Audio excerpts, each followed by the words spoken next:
5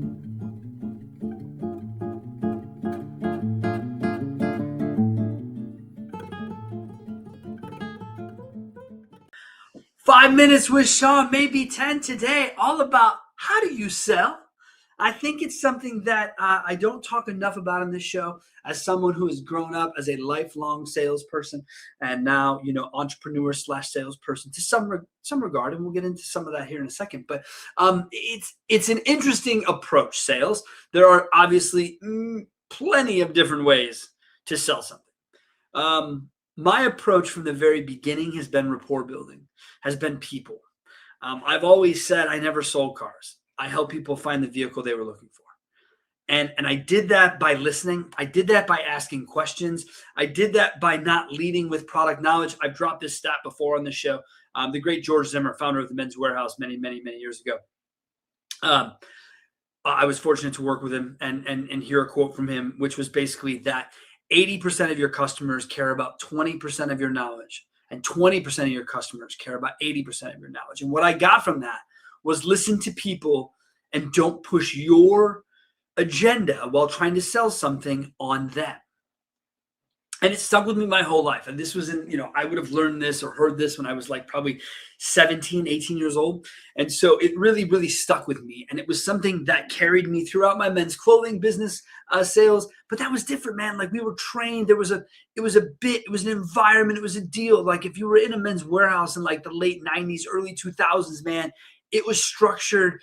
And I made it into a fucking show, dude. I made it into a show. Shirts, ties. You don't like ties? I'm throwing ties, throwing shirts, high-fiving wives. I mean, you name it, we put on a show. So much so that people used to come in and go, what's going on over there? And they would wait to talk to me. Even other salespeople available, they would wait to talk to me because they saw it or they were referred by their friends to come find me.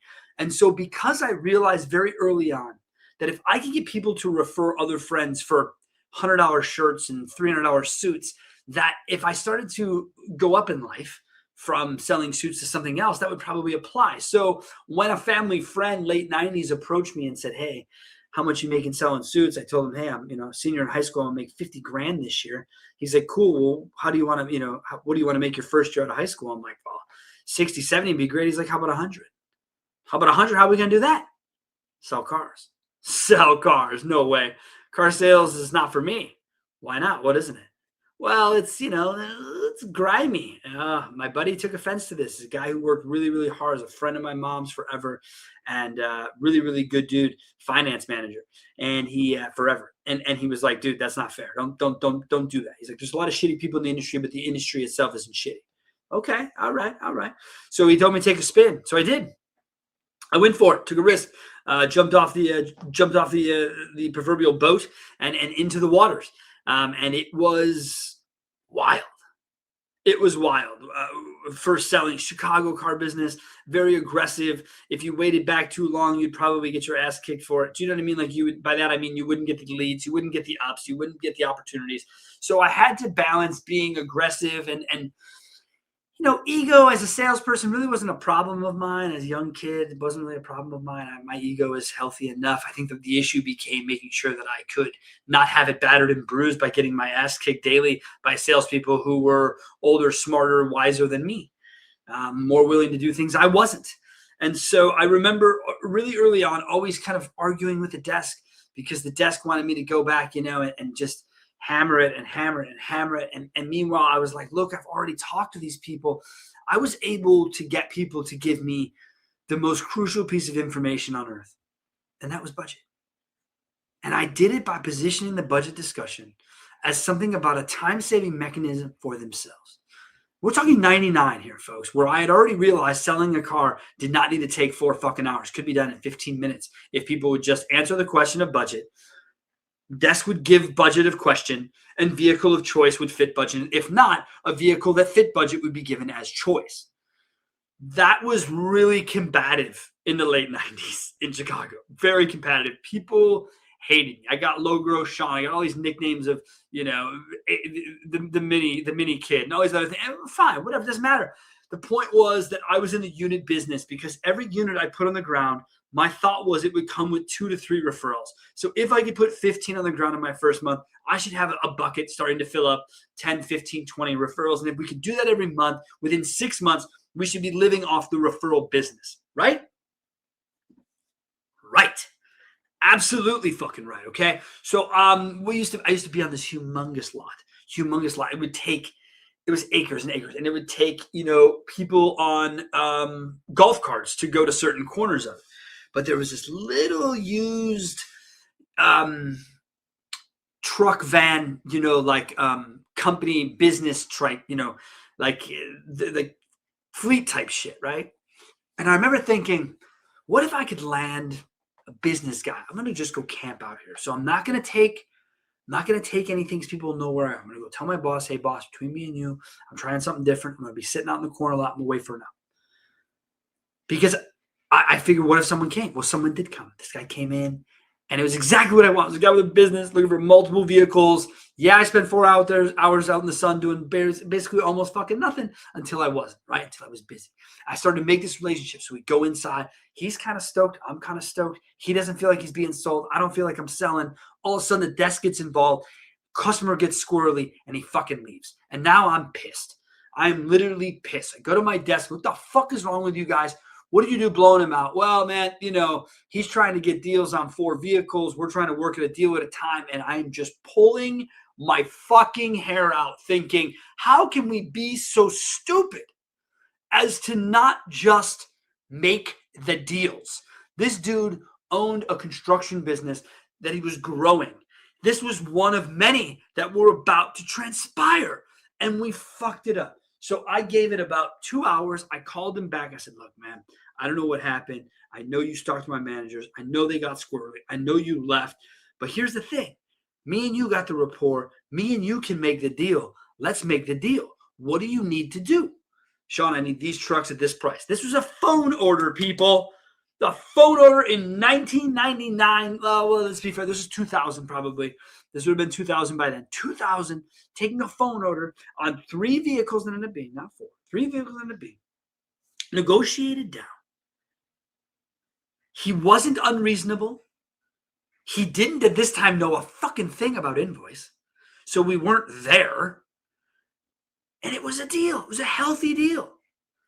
Desk said no. I got pissed. So I went over the desk head to Tom McGovern, was the GM at the time. I said, Tom, I know I've just been here a couple months, but this is what's going on, and this is the deal. And he said, Sean, we're going to make this deal happen. Let's go. Let's put pencil to paper. He pencils the deals. He gave me just a slight bump and said, look, you need to bump for this. This is the reasoning for it. Blah, blah, blah, blah, blah, blah, blah, blah. I went back to the customer, gave him the small bump. Customer agreed. Customer bought the cars, right? We're killing it. Well, guess what? Desk wasn't happy with Sean. They wanted Sean gone. So they made Sean's life a living hell. So opportunity arose. At the time, we were getting demos. And so a friend of mine worked at a dealership closer to my house. And he said, hey, dude, want to come work with us? We'll give you a brand new shiny demo. Really?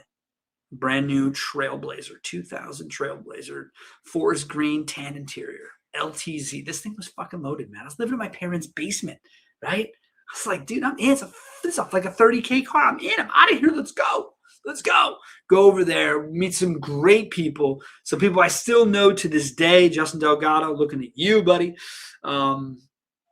Craig Brown. People that I know. People that really helped me understand a greater side of the car business. So I'd already been dealing with internet leads, but what I had understood was that I was in this for the long game. That same guy that I sold there, I took my whole Rolodex obviously with me, told everyone I left because it was Chevy store to Chevy store. So I kept people with me. The referrals kept coming to the new store. The new people took notice. The managers took notice. They were still giving me internet leads, and they were like, wait, you're getting internet leads and referrals. Is this fair? And I'm like, fair. I'm the only one who knows about how to work internet leads. You told me to go sit in the closet and work them. I did that. Now you're going to take it away from me because now I have referrals because I know how to do my job. This is bullshit. This is bullshit. We're not doing that, right? Guess what? A little thing called 9/11 hit. And the world changed and the industry changed. And things like 0% for 6 years, massive rebates plus 0% came on board.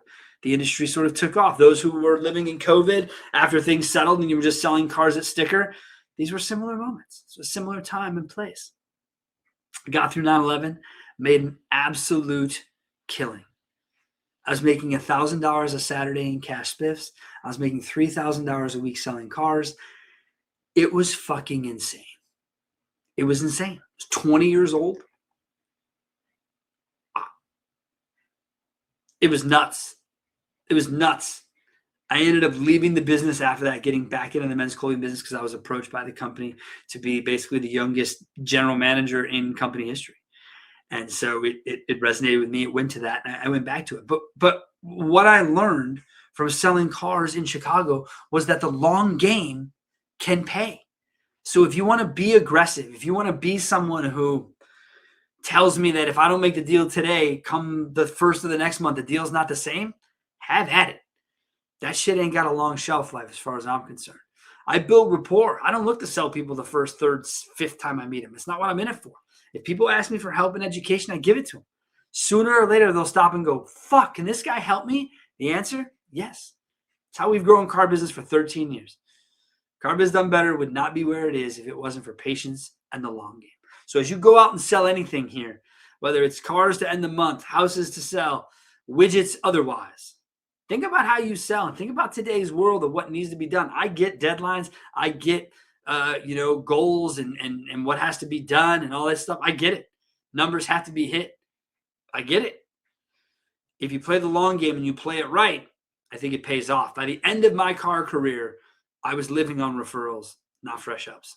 And I can tell you that it is a thing if you do it right. And it can apply to any industry or widget, period. That's how I sell, my friends. Tell me, how do you sell? Have yourselves a great rest of your March, and we will talk next week.